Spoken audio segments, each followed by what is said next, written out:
So again, here is the CCF. I did included my hypothesis testing for your these libraries KPSS, ADF, and CCF. Okay, that is the cross correlation. So I request that kindly, it's if you are working on the time series analysis, you should have a better knowledge about hypothesis testing and how to find the correlation between. So I did told about the correlations. Okay, that is PCF and this PACF and ACF. Here I have plotted the graph, and here I have shown the cross correlation between the total load and the actual price. Okay, so you can see that how the load has been varying and how the price has been going to vary according to it. Okay, so on x-axis you're taking the actual load, so here is the actual load, and here is your on y-axis you're going to take the price actual, so here is the actual price. Okay, so as you're working with the load, and depending how your price is gonna perform. Okay, so for the 50 values only, 0 colon 50, that means for the 50 values only we are going to draw this, though we are taking the complete data frame values. Okay, if I haven't used this colon 0 colon 50, then wo pura plot it will create a complete plot. But okay, but it's better I did just plot it for the 50 values only. So this is the 50 value plot. How is the behavior of the load, and how is your behavior of your actual price? So finding the correlation between electricity price and the rest of the features, if you want to find the correlation, so there is a simple method, CORR. Okay, correlation between the price and the remaining features. So just use df.corr correlation. Here I'm using Pearson method uses Pearson. So there are various other methods also to find the correlation between the various parameters which are available in your data set. So just simply using the correlation, finding the correlation, and here is the correlation. And compatible to it, you can draw the heat map for this also after calculating the correlation. So I'm just dropping few more column: snow Barcelona and snow 3s Seville. Why? This Barcelona Seville, you can find that there is no correlation find with the actual price. Okay, there is related to the actual price, we don't have any correlation with these two. So let's drop them. Let us drop. Okay, there is no correlation, so we are dropping them. And finally drawing the heat map. So this is the heat map. See, it's looking like a small thing because there are many parameters available. Okay, so I can see that there are many features. So this heat map is just having the values. I hope this is a bit complex, but this is how. So sns dot heat map, very simple. If you have find the correlations, if you find the correlation, just draw the heat map by the correlation. That's it. And this task we do in each and every machine learning project. Just first find the correlation between the data and put it here into the heat map, and make a notation equal to true means ye jo value the values which are inside the blocks in those rectangular blocks, that is going to show. So here the blocks are very small, so that's why you can see that there are overlap values: zero. 0.8, 0.7, 0.6. Okay, and correlation means how a feature has been correlated to another feature. This is what a correlation is going to help us. Okay, how the price has been dependent upon generation nuclear, rain, snow, temperature max, temperature min, and this all. So this is how correlation has been going to help you. My price, how my actual price is going to related to price day ahead, fossil fuel generation, and this all. That is why correlation has been done and heat map has been done. Okay, now highly correlated, those who are highly correlated. Okay, so just in correlation, if my correlation value is more than 0.75, I'll say that okay, these are highly correlated, and print those values which are highly correlated. So these are the values which are highly correlated. Okay, you can check which are highly correlated. Okay, so here in correlation, let me show you the code again, what it's been telling you. Highly correlated equal to correlations. In correlations, if the correlation are greater than 0.75, print them. Just print them. Okay, so what is correlations? What is correlation? Sir, these are the correlation. Dear final correlation. This is the correlation. Okay, this is the correlation. and if it is greater than 0.75, the correlation between the parameters are more than 0.75. Okay, for each one to each one, remember, each one to each one, that means if I do consider generation fossil brine coil lignite and all, and all these, so each one to each one, how it has been correlated to others. Okay, then temperature minimum Barcelona, how it has been related to others. If it is more than 0.75, so only those, consider those features which are correlated more than 0.75. Okay, so each one to each one I'm going to calculate here. So it's a big list. Then what to do? Generate hour, weekday and month features. Let's just generate hourly, weekly and the monthly features. So what to do? How to generate? Apply for loop. Apply for loop on my df final length, that is what is the length, how many rows are there in my df final. Okay, and position equal to df final dot index I, because index I means, because by index, on index I am having time, on index only I'm having time series, so I'm applying, see, position equal to df underscore final dot index I, that means go through each and every time. Hour equal to position dot hour, the first part is the hour, the second part is a weekday, and the third part is a month. This is how we have performed the analysis. And then df underscore final dot loc position hour equal to hour. Okay, so after you splitted your index into hour, week and a month, after splitting, because your index is the time only, your index is the time, and I've once you have split your index, then what I'm going to do? Okay, df underscore final loc hour, whatever be the hour came. Okay, you assign this to hours, assign this to weekday, and assign this to month. Okay, whatever they are coming, whatever these values are coming, just assign them to them. Okay, and you have created these columns, and these are respectively the positions for which they have been so whatever the value, insert that particular value of hour in this particular position. Okay, just put this value into this particular position for hours also, weekday also, and the month also. After creating, generate business hour feature. Business hour feature means, okay, for I in range length df final position, okay, position, we are going to trace each and every index. Hour equal to position hour, just consider the hour. If hour is greater than 8 and hour is less than 14, what does this mean? And hour is greater, or hour is greater than 16, hour is less than 21, what does this mean? I'm talking about the business hours. What a business hours means? What do you think? What a business hour means? So operation time, business Operation hour. time. Okay, operation time. If your hour is greater than 8 and it is less than 14, remaining there is a break. And if your hour is greater than 16 and less than 21, df.loc position, this is a business hour 2. Else, if hour is greater than 14 and less than 16, business hour is 1. Else, the business hour is 0. Okay, we are going to generate this business hour feature, okay, in our data set. All right, so this is something which needs to be understood as per the requirement, that what is going to be our business hours and operational hours, basically. Okay, so an important feature, this is actually an important feature. And So business Nirmal, are are we open. doing, Yeah, yeah. uh, we're doing feature engineering here? I mean, this. See, yeah, feature engineering, basically feature engineering only I'm going to perform, ये basic feature engineering ही हो रहा है यहाँ पर. And why feature engineering? Because the reason is, if I do consider some country, any country, if I do consider here, this is the data set related to the Spain. Okay, so business hours, any country, if I do take India also, the business hours, for example, 10 a.m. to 6 p.m. Okay, for the business hours, 10 a.m. to 6 p.m. So accordingly I can take the business hours from my side. Okay, and I can adjust the business hours. And from week, for example, Monday to Friday or Monday to Saturday, what should be there?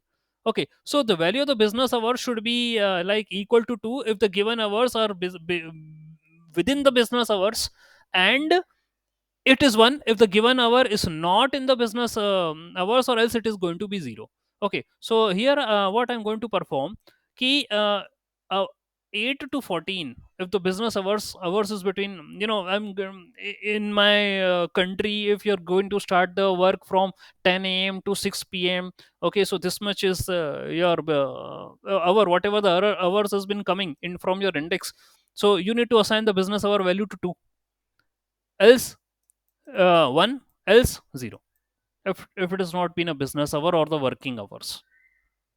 Similarly, weekend feature, same thing. If it is 6 days, so weekday will be assigned to 2. If it has been 5, then it is assigned to 1. If it is, then else it is assigned to 0, if it is a Sunday or whatsoever. This is how we can assign the weekdays also. And the temperature range for the cities. Okay, now let us go ahead with the temperature range for the cities. So I'm going to take these cities, Barcelona and all these 5 cities I'm going to take. And maximum temperature for these cities, minimum temperature for these cities, and whatsoever. And I'm going to calculate the absolute temperature for them. Here, generate temperature range. So I'm just generating, for these cities I'm calculating the difference between the maximum temperature and the minimum temperature. So for these are the cities, these are the 5 cities. Apply a loop in my df panel, and in the position index I, position index I for each and every index values. Okay, city in cities, that means go one by one. Barcelona, then Bilbao, then Madrid, and this all. Then what is the maximum temperature? Okay, put it. What is the minimum temperature? Put it with respect to the city. Okay, remember, format city with respect to the city, and find the difference. Temp max minus temp min. This is what we need to do.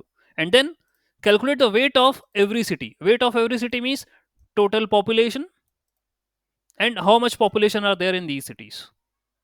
Okay, divide percentage of population from the total. Weight of every city, total population.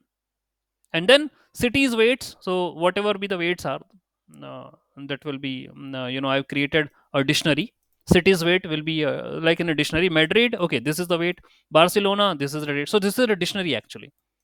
This is a dictionary I calculated. So this is the weight, that means the total population. Okay, and then I just uh, okay, total pop weight. Okay, is there any population thing available in my data frame? Is there anything like related to population thing? Total, what are these features? Six It's one. externally you are trying. It's, yeah, it's, It's the external data which you are trying to work on. yeah, it's external data. Okay, so that's why I asked the question whether in our data set, is there any weight available or not. Okay, so actually, if I do talk about the weight of the every city, that means how many consumers are there for the electricity. Okay, so this is some values which are being available. So this is total population. So I'm going to find the fractional things, fractional weights for each and every population, and then here I created a dictionary of all of them. Okay, Madrid, Barcelona, all these things, I just created a dictionary. Okay, and then generate temperature weighted feature. What to do? Temperature, for temperature weighted feature, that means again I applied the for loop from my df frame. Okay, again, position index, that means one by one for every index position. Temp weight equal to 0. Again, initial temp weight equal to 0. I applying loop to each and every city. Okay, and then temp weight equal to temperature into cities weight. Okay, temp weight plus equal to temp weight. Temp weight initially is 0. Initially 0. Temp. Temp means what? Have you calculated the temp? Have you calculated the temp? You calculate the temperature range. You calculate the temperature range. What about this temp? Temp into cities weight. ये तो cities weight you have already calculated above. Cities weight you have already calculated. So temp multiplied by cities weight. What does this mean? Because we need to generate the temp weighted feature. So what is this temp? How from where this temp is coming? Is this already available in the data set or not? Temp. Temp weights. Let me show you the data set, whether temp has been available or not. Here is all your complete data. Temp is not there. Temp is not there. Yes, temp is not there in the data. Temp for different cities are there. Temp for different cities are there. Temp is for your here temp is Bilbao, okay, it is there. Then I guess if I do temp for Madrid is also there, okay. Temperature for Seville also there, okay. And temp for Valsinia is also there. So temp for each and every city is there. Temp for each and every city has been there, okay. So here what should be done? Temp into city's weight. So should I need to this what this temp should be? This temp should be city's temp. That's what I was, that is how it has been calculated. So from here, df final position temp underscore format city, that means replace temp here with some city. So you put it here Madrid, put it here any other city name. This is how the temperature has been calculated, and it has been multiplied with the weighted city weights. Okay, so this is the temp weighted. Okay, और लोगों का भी temperature count कर रहे हैं, are we considering the people temperature also. That means this is the population of that particular city, and this is the temperature of that particular city. So just multiply with the people and weight and with the temperature also. Okay, so we did this task. This is the temp weight. And then what happened? Final generation coal all, that means generation of coal, that means fossil fuel coal, fossil whatever the sources where coal is present, whatever the sources where coal is present, just consider all of them. Okay, fossil coal, fossil brown coal, okay, these two, and just name add these two columns and make it as one. Generation coal all, make it as one. After that, df final, I created one new column in my df final, that is generation coal all. And then I need to perform multivariate analysis. How to do the multivariate analysis? Let's see. Dataset, some parameters I'm going to give. The dataset, target feature, starting index, ending index, history size, target size, and whatsoever. There are some features I'm going to give. I will explain each and everything. Data, initially it is data and labels. Initially are the empty list. Start index is the index from which I need to go here for my values, for from what values I need to take from my data set, from what index position I need to take from my data set. Okay, so starting index, if end index is none, then end index equal to length of the data set minus the target size. Okay, so the reason is I need to why I'm going to do this operation, I will let you know just ahead, just with few lines I'm going to tell you. So I'm going to start with some values from my data. I need to end somewhere where the length of the data set minus the target size. Okay, there will be a target size also. And then if sing and then next, for I in range starting index and the ending index, indices I minus history size, and all I'm going to take, that means whatever be my starting and the index ending index are, whatever the values which are present in it, I'm going to consider all of them by considering their indices, just considering their index values, and whatever those index values are there, just consider them into your data set. Data dot append, consider them into your data set. Then if single step labels append target I plus target size. Okay, just coming on to this method, because I need to supply some value to this multivariate data. Okay, let me first give the data inside this multivariate data, then I will explain you what's happened here. See, I took my training data as 27,000, cross validation cv end 31,000, and test end 35,000. Okay, so these are the index values.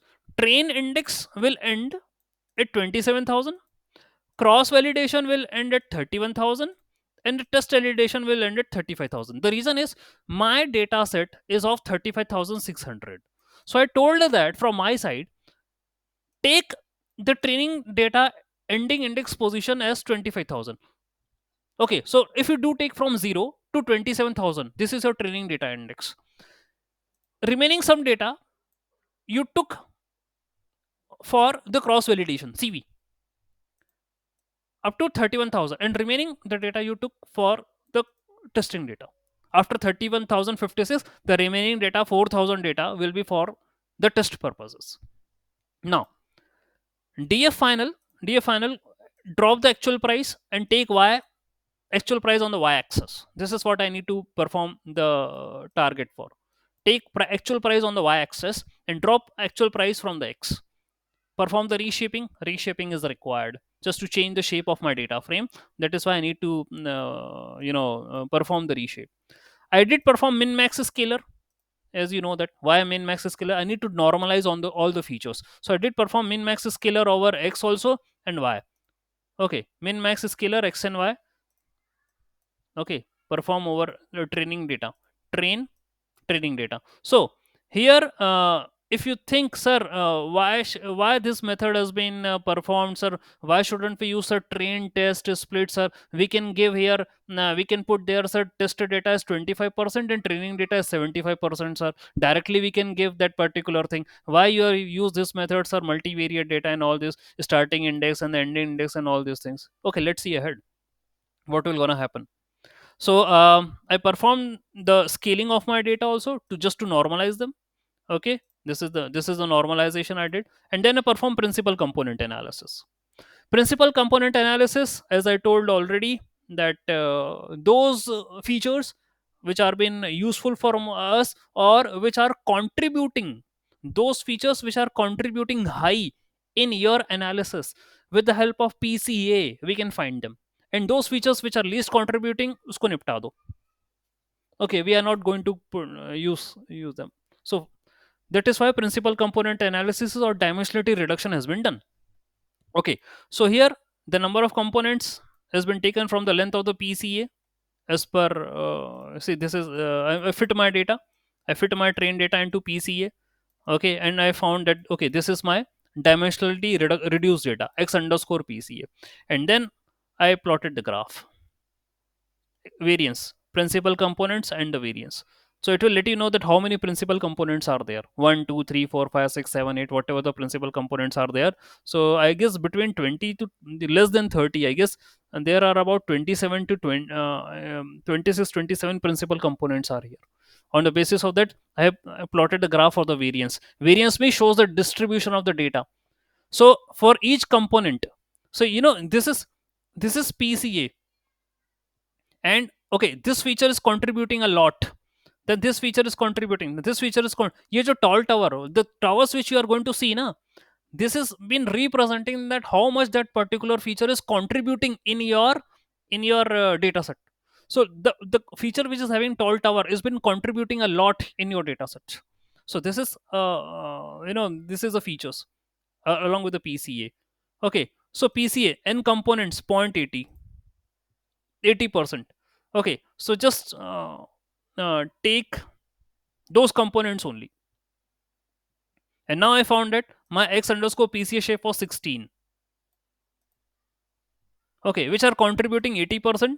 Okay, so just PCA component 80%, just not the complete, not all, just these components only. So now my shape of x is six columns I'm going to take. See, 35,000, this is the this will be the number of rows, but 16 features I'm taking now. Okay, and then what I next did, what an data normalization, np dot concatenate x PCA with y normalization. Okay, so I'm just this is my data, updated my data set, this is my x and this is my y, so I updated my data set. Okay, so y normalization, I have already performed y normalization. Here you can see y normalization. I normalize my value of y, which you have divided here. Na? This is your y. So I already performed y normalization. So now I added my x to y. I added my x to y. Okay, I added my x to y. So this is my data set. This is my normalized data. Okay, and then x train and the y train. I'm going to find the x train and the y train, x validation and the y validation, and x test and the y test by this multivariate method which I was talking about here. This is our multivariate method. Okay, so either you can use train test split here at this moment to perform to find x train and the y train, or either we are using this method multivariate. Okay, so here I'm giving the data set.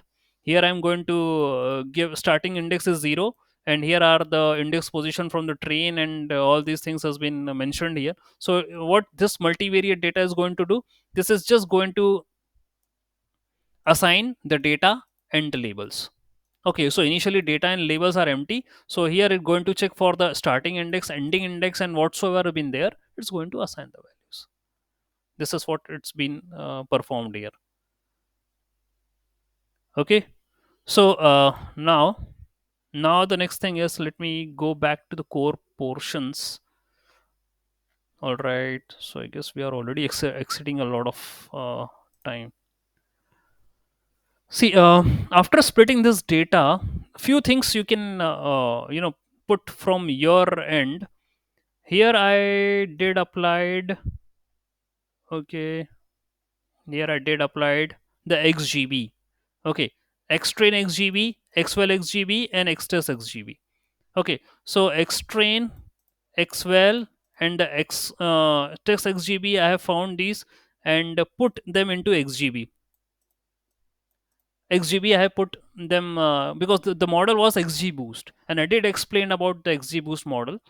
Okay, that means how an XGB is going to perform. So here by some reshaping and all these things has been worked on. Simple work has been done, no need to worry about. Okay, and I applied this thing to my XGB. Okay, and this is dtrain, dwell, and dtest XGB. After XGB application, okay, these are the values for each and every root mean square error for the training data and for the validation data. For each step, root mean square error has been calculated. This will take a long time for the calculation. Okay, it will nearly take about 15-20 minutes for the calculation. Okay, so I trained my XGB model. You can see that XGB dot train. So I put this data here. Okay, and then at the last I applied LSTM model. I created a model with the LSTM layer. Okay, LSTM layer, flatten, dense, dropout. So the question asked to me, sir, what does dropout do? If the value at the dropout becomes 0.1, then don't consider that particular neuron. In dense layer, here I'm going to take 200 units. I'm just adding one dense layer, and this dense layer I'm considering 200 neurons, and the activation function I'm going to take is a ReLU activation function, that is rectified linear unit. This is what I'm going to take. And LSTM I'm taking 100 layers. Okay, and LSTM, that is long short term memory. And LSTM long short term memories means whatever the proceedings which you are going to take ahead, it has been keeping in a memory. Okay, long short term memory. For example, if I need to do something, if I know what is I did in the previous task, if I have a knowledge about that particular thing, I can proceed ahead. So LSTM is based upon RNN, recurrent neural network. So you should be having knowledge about RNN in deep learning, then you are going to crack LSTM. So in the architecture of LSTM, we are having some add-ons. Okay, some components has been added in LSTM, but the point is long short term. Actually, I need to remember something, and then I can move ahead. Okay, so this is what I did with the LSTM. I fit my model with the LSTM and perform the task, and this is the plots for history. EPO versus training and validation RMSE, and this is with the validation loss. Okay, and the last I did the prediction with the LSTM. Okay, so this is how we did our task using XGB. Okay, and with the LSTM. All right, so either you can use train test to split your data and put them into the model. Don't go with these block of codes if you're facing some difficulty in the analysis. Okay, because here I have done much more refinements with the data. Okay, so this calculation of the root mean square and all these things has been done. Okay, these are some generalist parameter analysis done. But if you are able to if your data set has been complete, you have performed the principal component analysis over it over or the data x and y, and you have found that okay, this is my final data, this is my normalized data, you can perform train test split and you can put that data into XGB model, XGB for the prediction. And then similarly you can use it for LSTM. Okay, here is the LSTM, you can use for that. Okay, and this is our analysis, this is the final results which we gave with LSTM and your XGB. Okay.